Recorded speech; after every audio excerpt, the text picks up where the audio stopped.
ওয়াইটিতে আমরা কাজ করতে এসেছি কেন? শুধু কি খেলা করার জন্য, না মুখ দেখানোর জন্য? ভিডিও করব, চ্যানেলটা মনিটাইজ হয়েছে, তোমরা দেখবে, তার বিনিময়ে আমাদের ভিউজ হবে, তার বিনিময়ে আমরা রেভিনিউ পাবো। ওয়াইটির কাজ করতে গেলে প্রথম আমার গলাটা একটু অসুবিধা আছে, একটু মানিয়ে নাও তোমরা। ওয়াইটিতে কাজ করতে গেলে প্রথমেই আমাদের জানতে হবে যে আমি যখন ইউটিউবে কাজ করছি সাকসেস হলে পয়সা পাবো, তার সঙ্গে একটা পরিবার পাবো, তার সঙ্গে কিছু ভিউয়ার্স পাবো যাদের সঙ্গে অন্তরের সম্পর্ক হয়ে যায়, আর কিছু ভিউয়ার্স পাবো যারা সঠিকটা সঠিক দেখলে বলে, ভুল দেখলে বলে দেয়, যারা অন্তরে আছে তারাও। আর কিছু ভিউয়ার্স পাবো যারা যতই ভালো করি নেগেটিভ কমেন্ট করবে, তারা সব কিছুর মধ্যে তারা একটা স্বার্থের গন্ধ পাবে। তা এই সব মানুষদের নিয়েই কিন্তু আমাদের এই পথ চলা।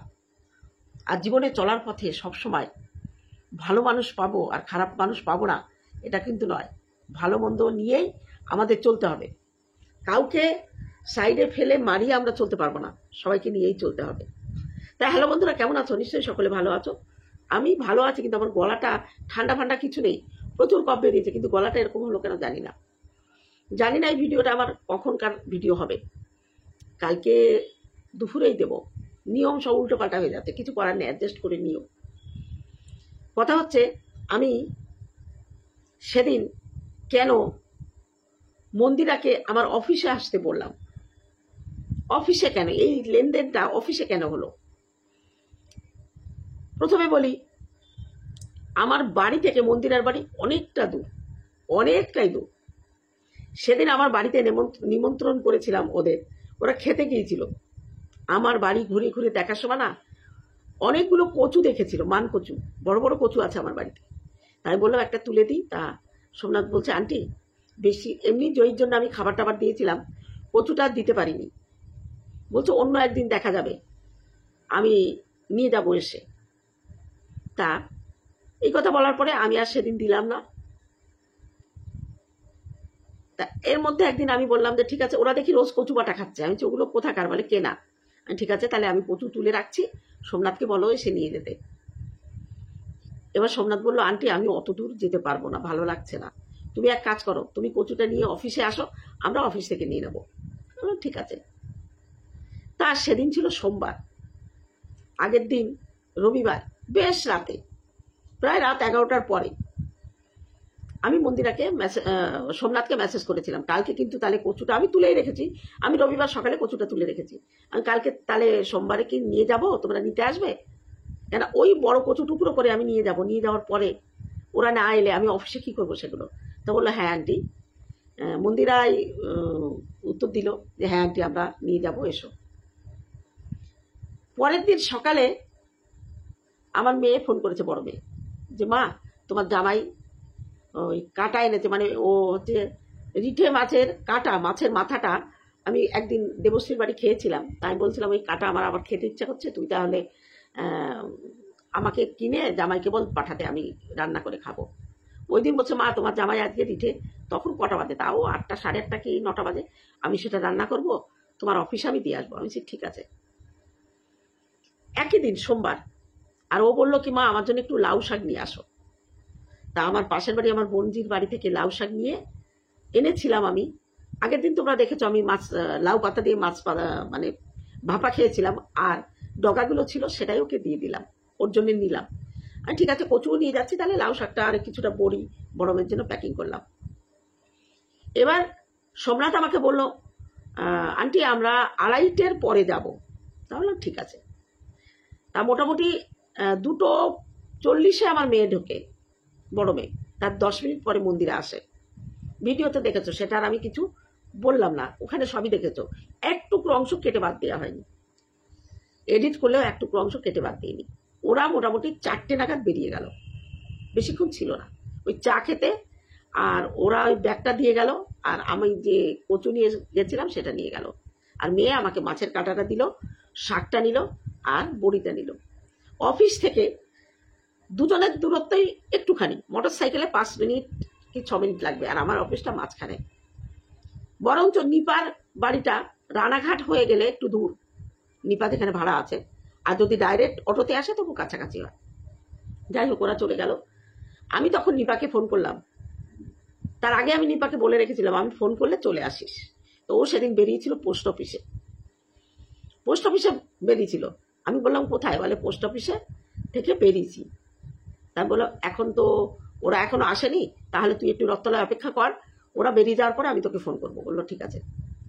ওরা বেরিয়ে গেল 4টে। আমি নিপাকে ফোন করে বললাম এবার তুই চলে আয়। ও আমার অফিসে ঢুকেছে প্রায় 4:40।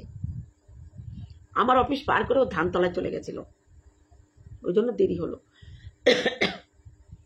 আমি সঙ্গে সঙ্গে ওকে নিয়ে বেরিয়ে ওই ব্যাগটা, ও বললো দিদি আমার গুগল পিন এসেছে। আমি বলছি তাহলে ঠিক আছে তুই চল আমার বাড়িতে। বলে আমি এক কাপড়ে এসেছি। বলতে কি হয়েছে? আমার বাড়িতে জামা কাপড় আছে, আমার বড় মেয়ের নাইটি ব্লাউজ সবই ওর হয়, আচ্ছা তো অসুবিধা কোথায়? নিয়ে এলাম কোনো রকম ভাবে নিয়ে এলাম ওকে। রিলায়েন্স বাজারে গেলাম, কিছু কেনাকাটা করলাম, বাড়িতে চলে এলাম। এর মধ্যে একটা কথা যদি মিথ্যা হয় তাহলে কি বলবো, তাহলে ভগবান যেন আমাকে শাস্তি দেয়। ওরা বেরিয়ে যাওয়ার প্রায় 45 মিনিট পরে নিপা এসছে আমার অফিসে। এই যে আমার অফিসটা মধ্যস্থল কেন? আমার অফিসটা মধ্যস্থল কেন?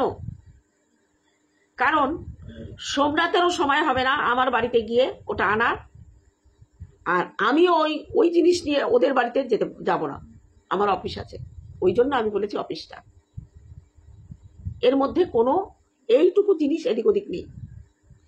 মন্দিরের সাথে নিপার যদি দেখা হয় সেটাকে দেখাবো না কেন? সেই মুহূর্তটা তো চরম মুহূর্ত।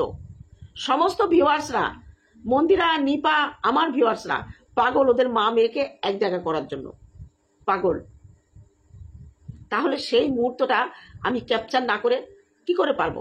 আর সত্যি সত্যি যদি কোনোদিন আমার উপস্থিতিতে ওদের দুজনার দেখা হয়, আমি যদি থাকি সেখানে, অবশ্যই ভিডিও করে সেই মুহূর্তটা তোমাদের জন্য তুলে আনবো। আমি মন্দিরাকে তো ভয় পাই না, আর মন্দিরের কথায় আমি চলি না। তাহলে কেন কেন আমি লুকাবো? আর মন্দিরা তার মায়ের সঙ্গে দেখা করবে, কেন লুকাবে? আজকে ওর মাকে টাকা দিচ্ছে, এই যে জামা কাপড়গুলো দিল, অনেকে বলছে পুরনো জামা, একজন বলেছে পুরনো জামা কাপড় কাজের মেয়েকে দিল, ইতির সঙ্গে দিল, সেটা মায়ের সঙ্গে তুলনা না। জামা কাপড়গুলো একদমই পুরনো নয়। ও যখন গায়ে দেবে তোমরা বুঝতে পারবা, কারণ ও কোনো জিনিস হয়তো পরেছে কিংবা পরেনি, দেখলেই তো কেনে। পরার সময় হয় না, পরার সময় একবার দুবার করে পরে, আর সেগুলো পরে না। এমনকি নিপাকে বলে দিয়েছে, আমাকে বলে দিয়েছে, মাকে বলো যে মেয়েটি আর কি, ওর মার নাম মনে পড়ছে না, ওই বন্দনা নাকি নাম, যে ওকেও দিয়ে দিতে কিছুটা, মার যেটা লাগবে রেখে বাদবাকির ওকে দিতে। তাহলে এটাই হচ্ছে ঘটনা। তাহলে মন্দিরা কেন আমাকে মাধ্যম রাখছে? কেন আমার মাধ্যমে টাকা দিচ্ছে, আমার মাধ্যমে জামা কাপড় দিল কেন? সেটা মন্দিরা জানে। আমি তো এর আগে প্রথমবার যখন টাকা দিল, দ্বিতীয়বার আমি ভিডিও করে বলে দিয়েছি যে আমি মন্দিরাকে ওর মায়ের অ্যাকাউন্ট নাম্বার পাঠিয়েছি, ও দেয়নি, আমার মাধ্যমে দিয়েছে। আমি স্ক্রিনশট সঙ্গে সঙ্গে দিয়ে দিয়েছি। এবার তোমরা যারা চিন্তা করছো যে মা মেয়ে মিশে যাবে, আটি গড়াগড়ি খাবে, এটা তো স্বাভাবিক। আর গড়াগড়ির কি আছে? ওরা যখন এক হয়ে যাবে, আমি হয়তো মাধ্যম থাকবো না মাঝখান দিয়ে, এটাই তো স্বাভাবিক, এটাই স্বাভাবিক। কিন্তু আমি মাঝখানে থেকে কোনো নোংরা আমি বিলাচ্ছি না, কোনো নোংরা জিনিসকে আমি সাপোর্ট করছি না। মা মেয়ের একটা যে স্বর্গীয় সম্পর্ক, সেটাকে যাতে জোড়া লাগে তোমাদের কথাই, সেটা আমি চেষ্টা, মানে কি চেষ্টা করা লাগবে না। ও মন্দিরা যেদিন চাইবে ওর মাকে, সেদিন মন্দিরা ডেকে নেবে, সেখানে আমার চেষ্টার কোনো ফল দরকার হবে না। আমি জাস্ট এখন ওদের দুজনার একটা মাধ্যম, খবরাখবর রাখার। আর একটা কথা বলি যে মন্দিরাকে আমি এমন সুযোগ কোনোদিন দেব না যে মন্দিরার সঙ্গে আমার যদি সম্পর্ক না থাকে সে আমাকে বাস দেবে না। আমি মন্দিরাকে বাস দেবও না, মন্দিরার থেকে বাস আমি নেবও না। কারণ আমি অনেক সাবধান হয়ে গেছি। একটা মানুষের সঙ্গে মিশেছিলাম, সেই মানুষটা যেভাবে বাস দিয়েছে, তার থেকে আমি বাস নেওয়ার থেকে বিরত। হ্যাঁ, একটা কথা কি, যে কাউকে সাহায্য করতে গেলে এটা সাহায্য না। নিপাকে কেন আমি বাড়িতে আনলাম, এই প্রশ্নটা উঠেছে। একটা মানুষ ভুল করে, সে যদি ভুলের জন্য ক্ষমা চায়, তাকে ক্ষমা করা মনুষ্যত্বের লঙ্ঘন। আর আমার ভিউয়ার্সরা চাইছে আমি নিপার সঙ্গে যোগাযোগ রাখি, নিপার পাশে থাকি। একটা মানুষের জন্য এই যে ঘরটা খুঁজছি আমি, একটা ভালো ঘর যাতে পায়, এই যে ওর মেয়ের সঙ্গে যোগাযোগ করে ওর সমস্ত কিছু আমি সাপোর্ট করছি ওকে, তাহলে আমি বাড়িতে এনে কি দোষ করেছি? আর আমার মেয়েরা, অবশ্যই আমার মেয়েরা আমি যে কাজ করব তারা সাপোর্ট করবে। আমার বড় মেয়েও বলেছে ঠিক হয়েছে, বাড়িতে আসার পরে ছোট মেয়েও দেখে ভালোভাবে তার সঙ্গে কথা বলেছে এবং বলেছে যে আন্টি কেমন আছো, হ্যান ত্যান। এমনকি ও যখন দিদি বাড়ি যাচ্ছে বলছে আন্টি আজকের দিনটা থেকে যাও, কালকে তুমি বিকালে যেও, আমি এসে তোমার ভুরু তুলে দেবো, তোমাকে ফেসিয়াল করে দেবো। আমি কাজ শিখেছি। সে যদি মনের থেকে মেনে না নিতে পারতো এই কথা নিশ্চয়ই বলতো না। আর মানুষের সঙ্গে খারাপ ব্যবহার করা সব দিন থাকে না। নিপা ভুল করেছে, আমি জানি। ও যদি আবারও ভুল করে সেটা ওর ব্যাপার, সেখানে আমার কোনো দায় থাকবে না, আমার কোনো দায় থাকবে না। আর মানুষের জাতশত্রু হতে পারে না। সেই জন্য নিপাকে আমি বাড়ি এনে আমি ভুল করিনি। এর বেশি আমি কিছু বলবো না। এরপরে আসি লাস্ট পয়েন্টে।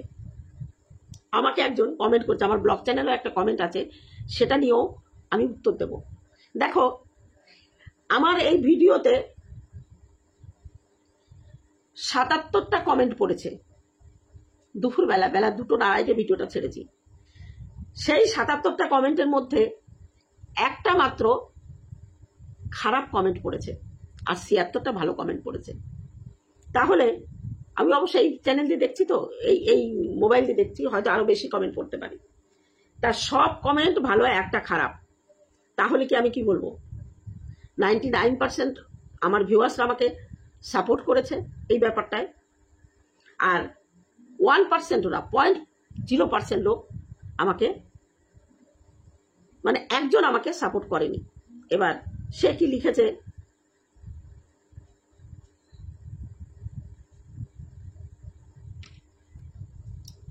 পুরোটাই ভিউজের খেলা। ইনি মন্দিরার মা না হলে করতেন এরকম অভাগী। তার মানে লিখেছে পুরোটাই ভিউজের খেলা, উনি মন্দিরার মা না হলে করতেন। এখানে একটা প্রশ্নবোধক চিহ্ন কিন্তু দেয়নি। এরকম অভাগী অনেক আছে, করুন তাদের জন্য এটা। মন্দিরাকে তেল মারার জন্য করছেন, আর মানুষ ভাবছে আপনি মহান, আপনি কেন করছেন? যারা বোঝার তারা ঠিক বুঝে গেছে, বিশাল রাজনীতি জানেন। এবার তোমাকে আমি কয়েকটা কথা বলছি। তুমি যে কমেন্টটা করেছো যে মন্দিরার মা বলে আমি এটা করেছি, প্রথম যখন মন্দিরার মা ভিডিওটা ছাড়ে, মন্দিরা এসে আমাকে বলেছিল যে মন্দিরার মায়ের আইডি দিয়ে মন্দিরা আমাকে কমেন্ট করেছিল তার মায়ের পাশে থাকার জন্য। তা যেদিন আমি মন্দিরার বাড়িতে গিয়েছিলাম মন্দিরার মায়ের ডাকে, সেদিন ক্যামেরা খুলিনি। মন্দিরা ভিডিও করতে যাচ্ছিল, আমি বারণ করেছিলাম। এই কথা আমি আগেও বলেছি, তুমি হয়তো আমার ভিডিও নিয়মিত দেখো না। আমি মন্দিরার বাড়িতে ওর বাবা মারা যাওয়ার আগে পর্যন্ত 4 থেকে 5 বার গেছি, কোনোবার ক্যামেরা ওপেন করে যায়নি, অফ ক্যামেরায়। মন্দিরা বারবার বলেছে, মন্দিরাও ক্যামেরা করতে চেয়েছে, ওর ভিডিওতে আমাকে দেখাতে চেয়েছে, আমি রাজি হইনি। কারণ আমি বলেছি সম্পর্ক, তোমার মায়ের পাশে আমি দাঁড়িয়েছি, শুধু ভিউজের জন্য নয়, একটা অসহায় নারী তার পাশে দাঁড়িয়েছি। আর আমাদের কাজ কারবার ইউটিউবে, ব্যক্তিগত জীবনে আমরা কাকে দেখবো কি না দেখবো সেটা সম্পূর্ণ আলাদা। আমি এর আগেও বলেছি, আমাদের পাড়ায় এক মহিলা আছে, আমি তাকে জেঠিমা বলে ডাকি। জ্যাঠামশাই মারা গেছে আজ প্রায় 40 বছর না 30 বছর। আমার বিয়ের পর থেকে, বিয়ের আগে তো আমার বাপের বাড়ি যখন ছিলাম আমার বাবার কাছ থেকে নিয়ে আমি দিতাম। বিয়ের পরে যতদিন আমার বিয়ে হয়েছে, 20 বছর সংসার করেছি, আর এই 15 বছর, তাহলে 35 বছর। এই 35 বছর ধরে ওই জেঠিমাকে পুজোতে আমি শাড়ি দিই, শীতকালে সোয়েটার দিই, চাদর দিই, যা চাই, যখন যা চাই, যখন যা বিপদে পড়ে আমি দিই। ওনার মেয়েকে নাইটি দিতে বলে দিই। ওনার শুধু উনি শাড়ি টাড়ি যা পরে পুরনো, নূতন তো পুজোই দেবো, আবার আমার বেশ শক্ত শক্ত শাড়িগুলো ওনাকে দিই, ম্যাক্সিমাম উনি আমার শাড়ি পরে। এটা আমি কোনোদিন ক্যামেরায় আনি না, কারণ কাউকে কিছু দিয়ে কাউকে উপকার করে ক্যামেরায় আনতে আমার ভালো লাগে না। কিছু কিছু মানুষ জানে যে আমি এই ইউটিউবের মধ্যেও কিছু কিছু মানুষ জানে যে কেউ যদি আমার কাছে কিছু চায়, আমার কোনো সাহায্য চায়, আমি অবশ্যই করেছি, অবশ্যই করেছি।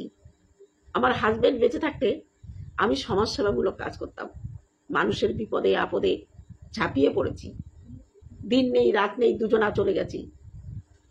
এটা আমার নূতন নয়। আমাকে যারা আমার এলাকার লোক চেনে, আমার এখানে আমার ভিডিও তারা দেখে, তারা জানে একটা কথাও মিথ্যে নয়। যদি মিথ্যে বলতাম না, অবশ্যই কমেন্ট করে বলতো। তাহলে সবকিছু কিন্তু ভিউজের জন্য নয়, আবার ভিউজের জন্যও কিন্তু আমরা সব করি।